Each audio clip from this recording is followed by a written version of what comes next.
പത്തനംതിട്ട ലോക്സഭാ മണ്ഡലത്തിൽ ബി.ജെ.പി. ഇതുവരെ ജയിച്ചിട്ടില്ല. അടുത്ത കാലത്തെങ്ങാനും ഇനി ജയിക്കുമോ എന്ന് ഉറപ്പുമില്ല. എങ്കിലും ഏറ്റവും കൂടുതൽ അടിപിടിയും ശക്തമായ വാക്കുതർക്കവും പത്തനംതിട്ടയ്ക്ക് വേണ്ടി നടക്കുന്നത് ബി.ജെ.പിയിലാണ്. ശ്രീധരൻപിള്ളയ്ക്കും കെ സുരേന്ദ്രനും എം.ടി. രമേശിനും ശേഷം പത്തനംതിട്ടയ്ക്കായി ഇപ്പോൾ അൽഫോൺസ് കണ്ണന്താനവും പരസ്യമായി രംഗത്ത് വന്നിരിക്കുകയാണ്. പത്തനംതിട്ടയാണ് തന്റെ കർമ്മമണ്ഡലം. കേന്ദ്ര നേതൃത്വത്തോട് സീറ്റ് ചോദിച്ചിട്ടുണ്ടെന്നും അവസരം കിട്ടിയാൽ തീർച്ചയായും മത്സരിക്കുമെന്നും കണ്ണന്താനം പറയുന്നു. സ്ഥാനാർത്ഥി ചർച്ചകൾ ദില്ലി ബി.ജെ.പി. ആസ്ഥാനത്ത് തുടരുമ്പോൾ ഇതിനു മുന്നോടിയായി കണ്ണന്താനം ബി.ജെ.പി. സംസ്ഥാന അധ്യക്ഷൻ ശ്രീധരൻപിള്ളയുമായും കുമ്മനം രാജശേഖരനുമായും കൂടിക്കാഴ്ച നടത്തുകയും ചെയ്തു.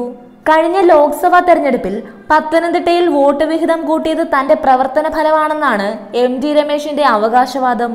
പത്തനംതിട്ട കിട്ടിയില്ലെങ്കിൽ തൃശൂർ വേണമെന്ന നിലപാടിലാണ് കെ സുരേന്ദ്രൻ. എന്നാൽ തൃശൂരിൽ തുഷാർ വെള്ളാപ്പള്ളിയെ കളത്തിലിറക്കാനാണ് കേന്ദ്ര നേതൃത്വത്തിന് താല്പര്യം. നിരന്തരം ചർച്ചകൾ നടക്കുന്നതല്ലാതെ അതിൽ പുരോഗതിയൊന്നുമില്ലാതെ തുടരുകയാണ് ബി.ജെ.പിയുടെ സ്ഥാനാർത്ഥി പട്ടികയുടെ കാര്യം. പത്തനംതിട്ടയ്ക്കായി ഇപ്പോൾ ബി.ജെ.പിയിൽ 4 പേരാണ് രംഗത്തുള്ളത്. ശബരിമല യുവതീ പ്രവേശന വിഷയത്തിൽ ചർച്ചയായ മണ്ഡലമാണ് പത്തനംതിട്ട. അതുകൊണ്ട് തന്നെ ഇവിടെ അയ്യപ്പ വിശ്വാസികളുടെ പിന്തുണയോടുകൂടി വിജയിക്കാമെന്ന പ്രതീക്ഷയാണ് ബി.ജെ.പിക്കുള്ളത്. ബി.ജെ.പിയുടെ ഇത്തരം പ്രവർത്തനങ്ങൾക്കെതിരെ കടുത്ത പരിഹാസമാണ് സമൂഹത്തിലുള്ളത്. ആകെ 10,000 വോട്ട് കിട്ടുന്ന ബി.ജെ.പിക്ക് 7 ഗ്രൂപ്പുകളുണ്ട്. അതുകൊണ്ടാണ് ബി.ജെ.പിക്ക് നേട്ടമുണ്ടാക്കാനാകാത്തതെന്ന് ഗാനരചയിതാവ് ശ്രീകുമാരൻ തമ്പി പരിഹസിച്ചിരുന്നു. എന്നാൽ ഇപ്പോൾ അതൊന്നുകൂടി ഊട്ടിയുറപ്പിക്കുകയാണ് ബി.ജെ.പിയിൽ നടക്കുന്ന തമ്മിലടിയും സ്ഥാനാർത്ഥി തർക്കങ്ങളും.